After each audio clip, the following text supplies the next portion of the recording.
I once met a traveler. It was in the dunes of the high northeast in 2023.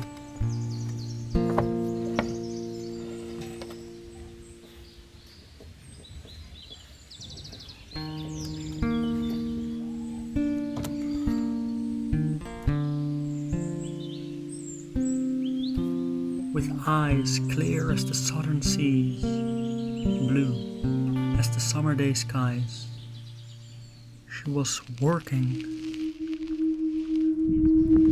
hands fully covered in paint,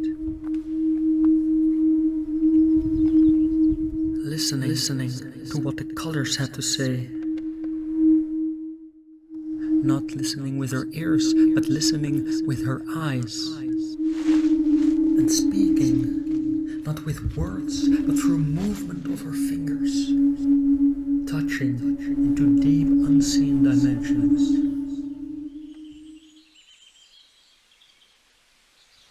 Many travels have we made since that day.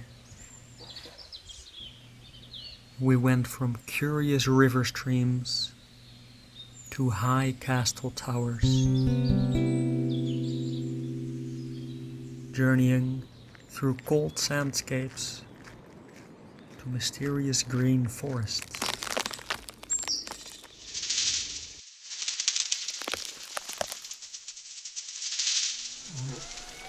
Living islands,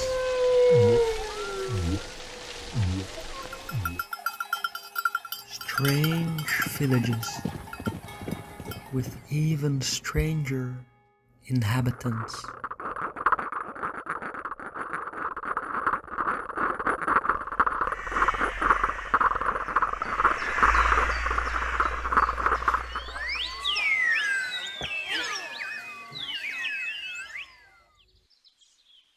I remember that we never used any maps to find our way, because we followed the maps of the unseen world. Plans like a living atlas.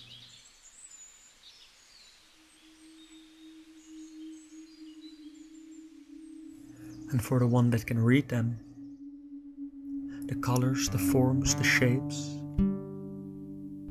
they show the way, always through paths of nature. The traveler would see things that I could not see, revealing itself on her journal pages. She carried them everywhere she went. Until one night, she got a vision.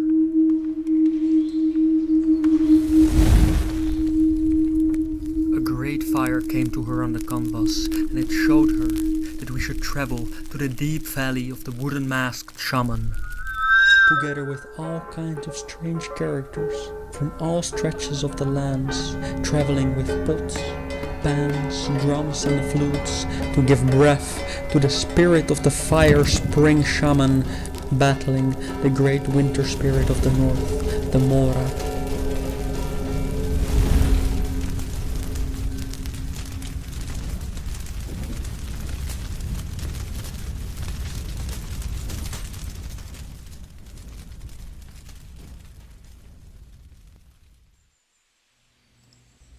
After our journeys, she taught me how to connect and see the unseen world.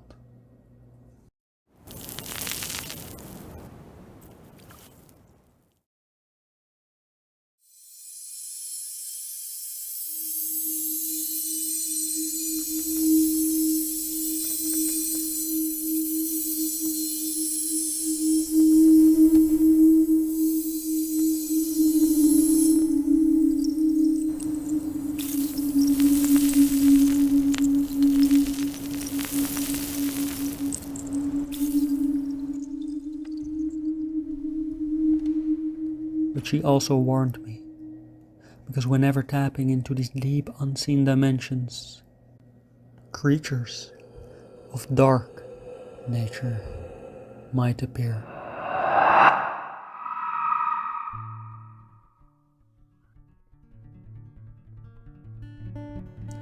Long ago, the traveler lived in a place rich of color and harmony. But a strange veil of shadow fell over the lands.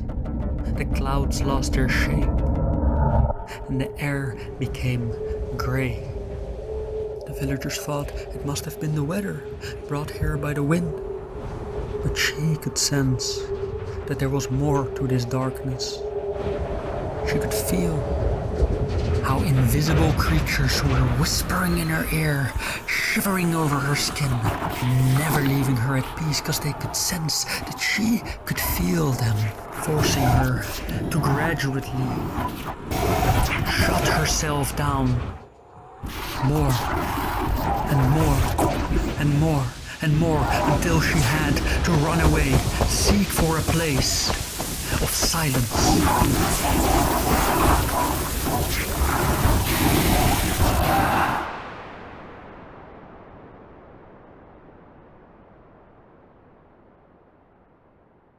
But this silence, it had come at a cost.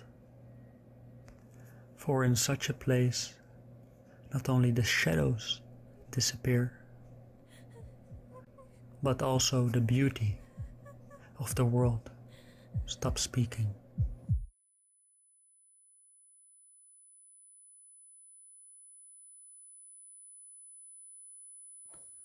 And it was only there, in the darkest of places, that she could feel, hear, and see the light of a small fire ignite.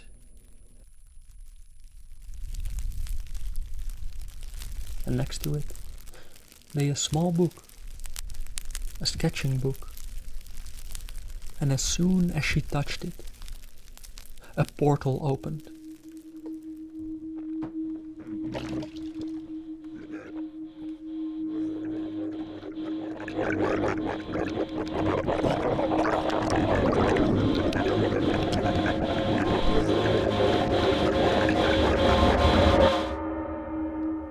And with every brushstroke she made, another part of the hiding creatures in the shadows was revealed.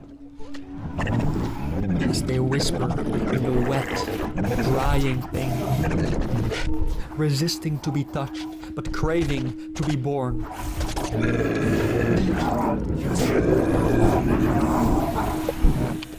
And with every creature she captured, the air reclaimed its brightness.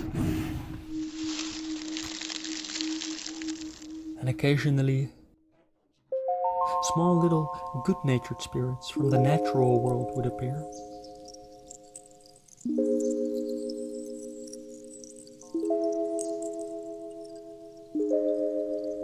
And as she learned to listen to their language of appearance better and better, she understood that all these creatures from the unseen world really wanted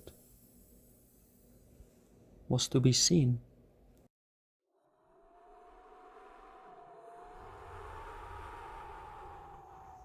To have a physical form to experience nature, the light, to feel the wind,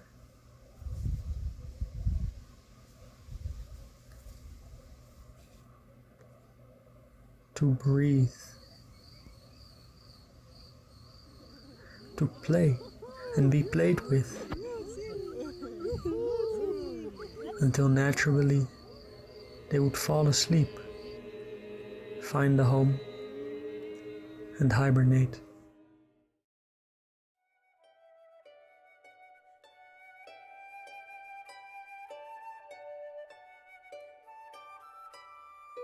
That is how I got to know this traveling painter. Now she journeys through the lands, packed with her backpack, her suitcase filled with kindling tools, her empty canvases, pencils, brushes, books, her crayons and bottles of paint,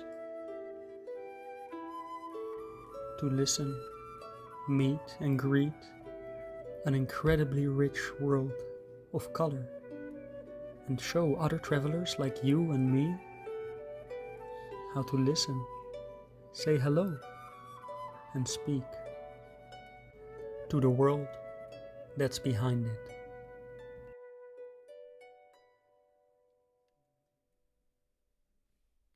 And the lakes, they are frozen, and the trees, they have chosen to sleep even deeper today. But the river is going, and the river is flowing, showing a way we can pray. It says sing, sing along, sing, sing a song. Sing about the most beautiful thing you saw today. Oh, sing, sing along, sing, sing a song. Sing about the most beautiful thing you saw today. Oh,